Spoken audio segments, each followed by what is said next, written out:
Bonjour et bienvenue dans ce nouvel épisode de l'Église Ensemble. J'espère que vous allez tous très bien, en tout cas moi ça va super. Aujourd'hui nous nous retrouvons avec Frédéric Reimann qui va nous partager une prédication qui a pour titre « Entre les mains de l'artiste ». Si vous avez des questions, vous pouvez les écrire dans le chat, un pasteur y répondra. Je vous dis à tout à l'heure, bon visionnage.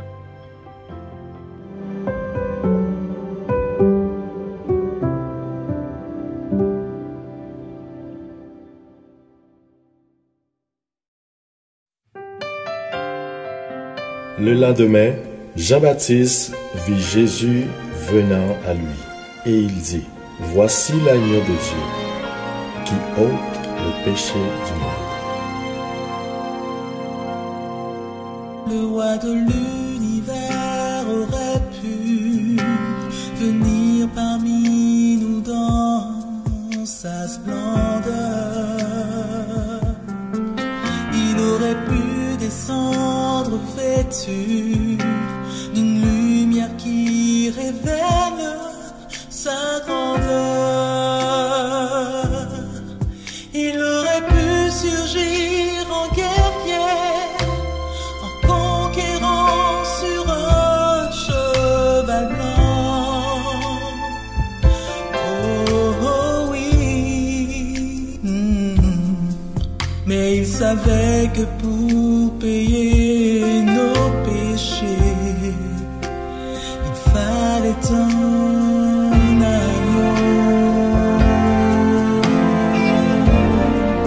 Seul un agneau pouvait mourir sur cette croix. Seul un agneau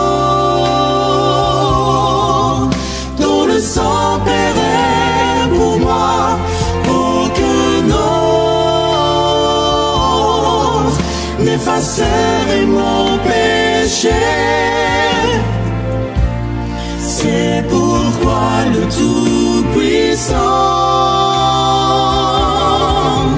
descendit simplement pour se donner comme un agneau.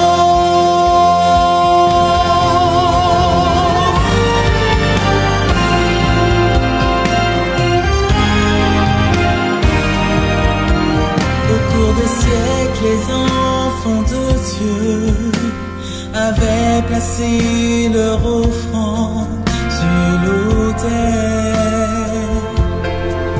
Leur geste était agréé des cieux, mais n'apportait pas le pardon éternel. Jusqu'à ce jour où le Tout-Puissant a décidé qu'était venu le temps, oui le temps, d'accomplir le sacrifice infini, de nous donner l'agneau,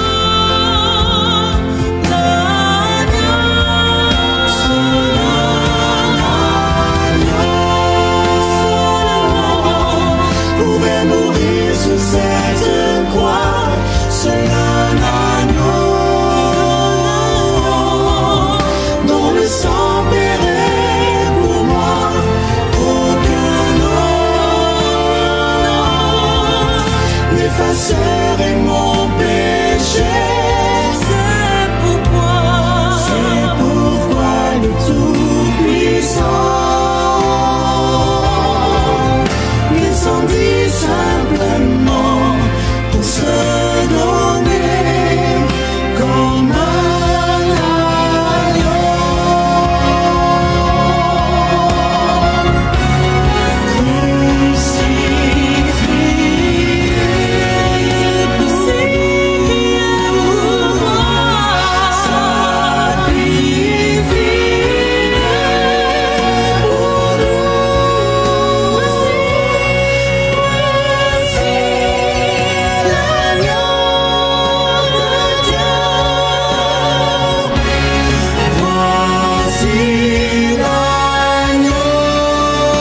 Un jour, avec mon épouse Sophie, nous avons visité la célèbre ville de Florence en Italie.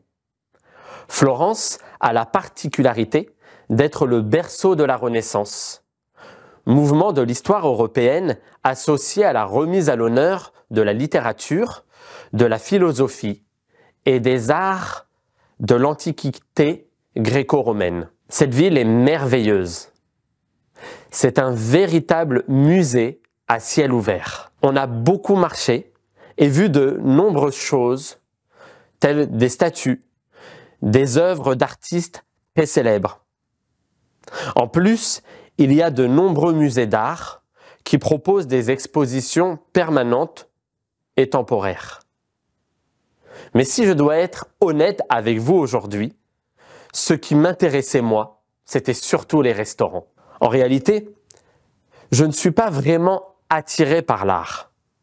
Peut-être parce que je n'y ai jamais rien compris. Mais il y a bien une technique que j'affectionne et qui a fait sens pour moi. Elle n'a rien à voir avec la ville de Florence. Mais cette technique artistique, j'aimerais vous la partager ce matin. Il s'agit du kintsugi. Alors qu'est-ce que le kintsugi?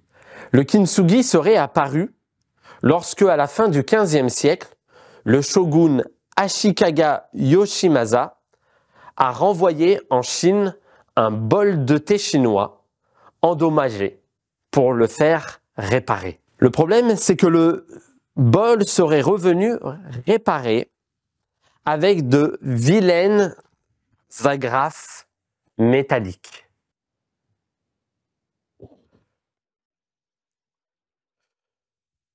Le mécontentement du shogun Ashimasa Yoshimasa aurait poussé les artisans japonais à chercher un moyen de réparation plus esthétique. C'est là qu'est né le kintsugi. Le mot kintsugi vient du japonais kin, qui signifie or, et de tsugi, qui signifie jointure, et signifie donc littéralement jointure à l'or. Comme son nom l'indique, l'idée était de réparer de la vaisselle, des objets, avec des lacs provenant de résines de plantes en y ajoutant de la poudre d'or. Pourquoi de l'or? L'idée était de souligner les lignes de faille, les brisures d'un objet cassé au lieu de chercher à les masquer.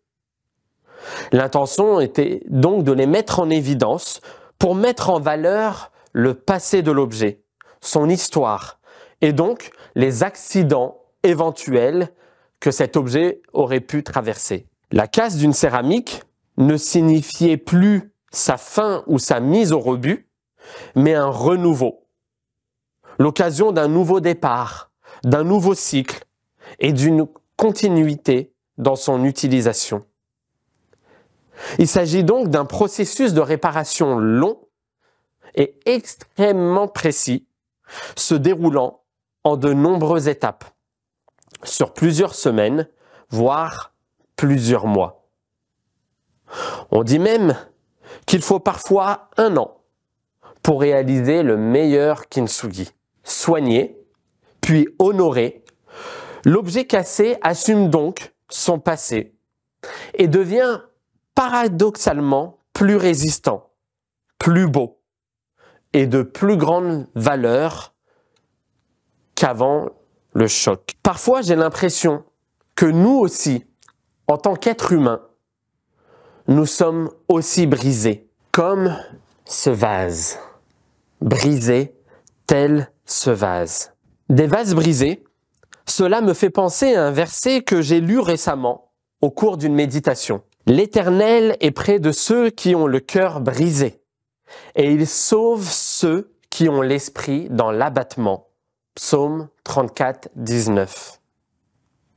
Ce verset que je viens de partager, on le retrouve un peu plus loin dans le recueil des psaumes sous la forme suivante.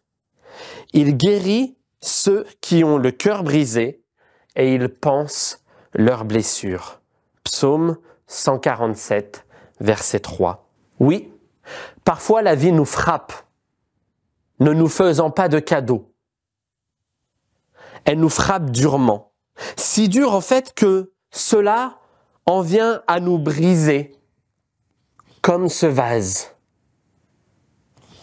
On peut citer différentes expériences de la vie, telles que le divorce, la perte d'un emploi, la mort d'un proche, le cancer, la faillite, la maltraitance, la négligence, le rejet, la tromperie, le mensonge, le viol, le harcèlement, le vol, un accident, la dépréciation, l'inceste.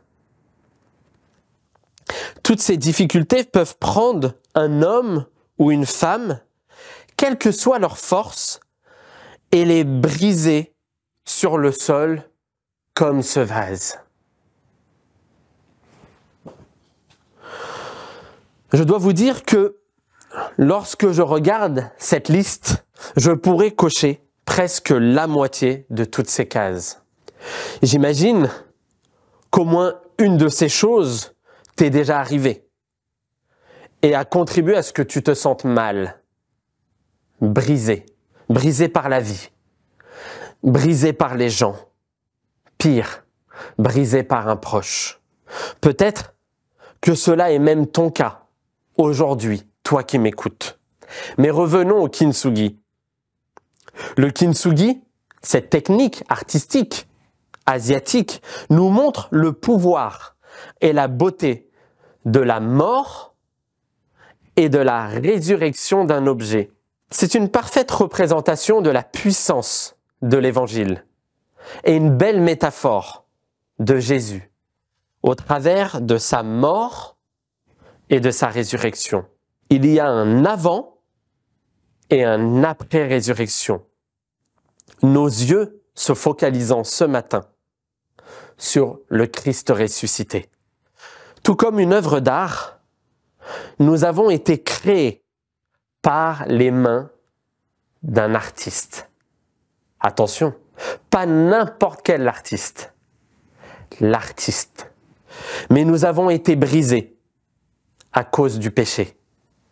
Péché qui nous est propre et les péchés des autres commis à notre égard. Mais la bonne nouvelle pour nous, c'est que Dieu est un maître en matière de kintsugi. Écoutons ce que nous dit le prophète Ésaïe. Il ne cassera pas le roseau déjà plié. Il n'éteindra pas la lampe qui faiblit. Ésaïe 42, verset 3. Oui, le brisement arrive. Parfois, la tempête souffle et nous pouvons, tel le roseau, être courbés. Il est fort probable que les souvenirs de la brisure resteront gravés dans nos mémoires, car Dieu ne nous lobotomisera pas, mais au lieu d'être jeté et mis au côté, comme c'est trop souvent le cas dans notre société occidentale, Dieu va plutôt construire du beau à partir de ce qui est brisé en nous. Dieu veut nous réparer. Il veut me réparer. Il veut te réparer. Mieux encore, il veut nous rendre plus forts pour affronter la vie. Il veut nous rendre plus beaux. Dieu veut nous recoudre avec du fil d'or. Il veut recoudre en nous ce qui est brisé. Regardez, tel ce vase. Dieu veut faire de nous de merveilleuses œuvres. Je disais un peu plus tôt que je pouvais cocher au moins la moitié des cases. Et j'aimerais là vous raconter de manière très succincte une histoire personnelle. Je suis arrivé dans la vie, dans une famille dans laquelle il y avait beaucoup de violence. Et la vie ne m'a pas fait de cadeau. Petit, j'ai dû me construire sur la base de la violence. C'était le quotidien, mon quotidien. Et cette violence m'a accompagné dans ma construction, déjà de la petite enfance jusqu'à l'adolescence et même jusqu'à l'âge adulte. Elle a eu des conséquences, cette enfance, sur ma vie de jeune homme. Et lorsque j'ai raconté mon histoire de vie à une personne que j'avais rencontrée à Bordeaux, personne qui était psychologue, cette psychologue a été interpellée par mon histoire, par mon vécu, voyant un vrai écart, un vrai gap entre ce que j'avais pu vivre et ce que ça aurait dû générer chez moi et la personne qu'elle avait finalement en face d'elle ce jour-là. Elle en a parlé avec des collègues psychologues dans le cadre d'une intervision, supervision. Et alors que cette personne, psychologue, et ses amis n'étaient pas du tout croyantes, elles en sont venues à la conclusion suivante. Fred, c'est pas normal qu'il s'en soit sorti avec tout ce qu'il a vécu de violence. Alors ils en sont venus à la conclusion suivante. S'il s'en est sorti, c'est grâce à la foi qu'il a placée en son Dieu. Les amis, si on raisonne un peu, qu'est-ce que la porcelaine? Qu'est-ce qu'un vase? Si ce n'est de l'argile entre les mains du Créateur. Autrement dit, celui qui effectue le travail sur la matière, c'est l'artiste. Celui qui effectue le travail sur nous, argile, c'est l'artiste. C'est Dieu. Nous, l'argile, devons simplement nous en remettre entre les mains de l'artiste. Nous laisser maler, façonner, choyer, réparer entre les mains du Seigneur. Paul dira la chose suivante dans 2 Corinthiens, chapitre 4, versets 6 à 10.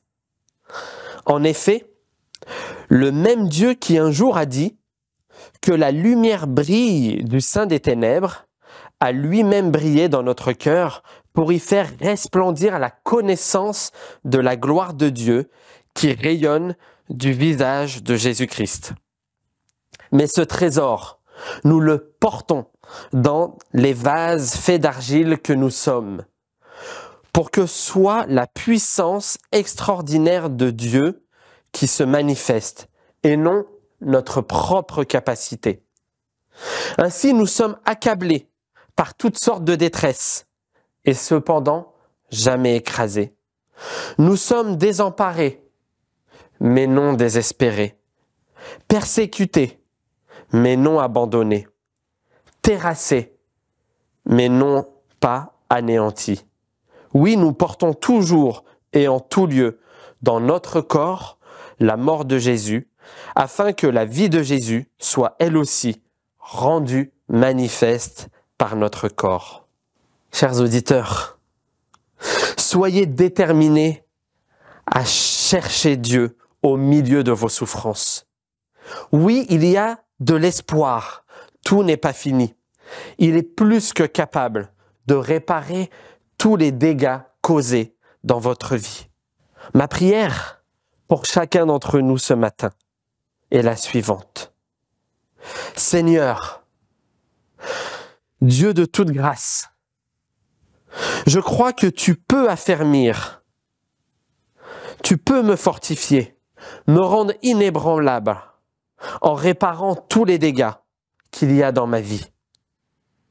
Au lieu de me morfondre, de me plaindre ou d'être paralysé par mes propres problèmes, aujourd'hui, je choisis de te chercher sincèrement. Aujourd'hui, je choisis de m'en remettre à toi, le seul vrai artiste de ma vie. Je crois que tu peux me guérir, m'aider à surmonter mes problèmes et à être plus fort et plus beau que la veille. Au nom de Jésus-Christ. Amen. Merci à Frédéric Reimann pour ce temps de partage. Comme d'habitude, vous le savez, vous pouvez donner vos offrandes en cliquant dans le lien qui se trouve en description. Je vous dis bon sabbat et à la semaine prochaine.